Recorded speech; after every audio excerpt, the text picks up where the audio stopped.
দেশের বিদ্যুৎ খাতের সম্ভাবনার আলো দেখাচ্ছে গাইবান্ধা সুন্দরগঞ্জে বেক্সিমকো সৌর বিদ্যুৎ প্রকল্প, যেখানে কোনো জ্বালানি ছাড়াই গড়ে প্রতিদিন উৎপাদিত হচ্ছে 1000 মেগাওয়াট বিদ্যুৎ। সংশ্লিষ্টরা বলছেন, জীবাশ্ম জ্বালানি নির্ভরতা কমাতে সৌর বিদ্যুৎই হতে পারে সবচেয়ে কার্যকর বিকল্প। সুন্দরগঞ্জের তিস্তাপাড়ের বালুচর এক সময়ের ধুধুবিরান এই এলাকা এখন সোলার প্যানেলে সাজানো এক দৃষ্টিনন্দন ক্ষেত্র। এখানকার 5,15,000 সোলার প্যানেল থেকে প্রতিদিন গড়ে উৎপাদন হচ্ছে 1000 মেগাওয়াট বিদ্যুৎ।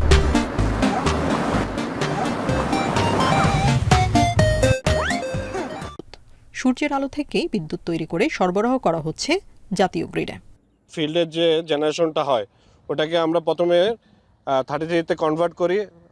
আফটার দ্যাট আমরা একটা পাওয়ার ট্রান্সফার মাধ্যমে এটা 132 কেবিতে আমরা কনভার্ট করে এটা হচ্ছে আমরা জাতীয় গ্রিড বা রংপুর গ্রিডে আমরা এটা ট্রান্সফার করে দিই। তিস্তা সোলার লিমিটেড এই মুহূর্তে দেশের সবচেয়ে বড় সৌর বিদ্যুৎ কেন্দ্র, যা বেক্সিমকো পাওয়ার কোম্পানি লিমিটেডের সৃষ্টি।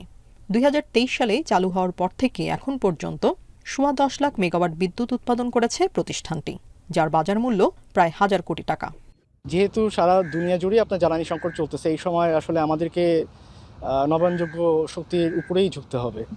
তো সেই ক্ষেত্রে সৌরবিদ্যুৎ কেন্দ্র একটা বড় ভূমিকা রাখতে পারে। সৌরবিদ্যুৎ কেন্দ্রের প্রধান চ্যালেঞ্জ হচ্ছে জমি। আসলে এই অনাবাদি জমি বা একফসলি জমি বাংলাদেশে চরাঞ্চল ছাড়া আসলে পাওয়া যায় না।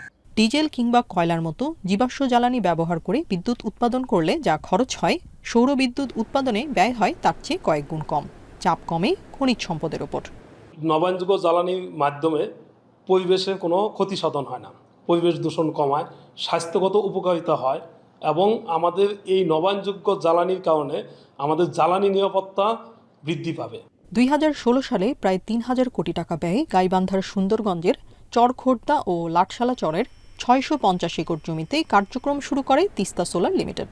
উৎপাদন শুরু করে 2023 সালের 8 জানুয়ারি থেকে। Independent news.